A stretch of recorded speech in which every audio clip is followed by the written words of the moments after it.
Тендерот за избор на универзален снабдувач со електрична енергија ќе трае од денеска до 3 декември. Може да учествуваат 28 домашни лиценцирани фирми во соработка со други компании од тука и од странство, а изборот на компанијата која ќе ги снабдува домаќинствата со струја ќе го врши комисија на чело со МАНУ. За да се заштити цената на струјата што ја плаќаат граѓаните, ЕЛЕМ има обврска дел од своето производство да му го дава на снабдувачот во период од 5 години.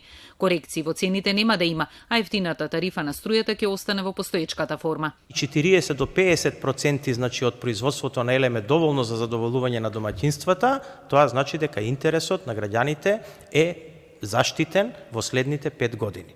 Сега со овој механизам, онака како што како влада ветивме, нема да го претрпат тој ценовен шок и ќе биде заштитено, ќе може да расте цената на електрична енергија согласно растот на стандардот или приходите, но не и онака како што е на светските берзи.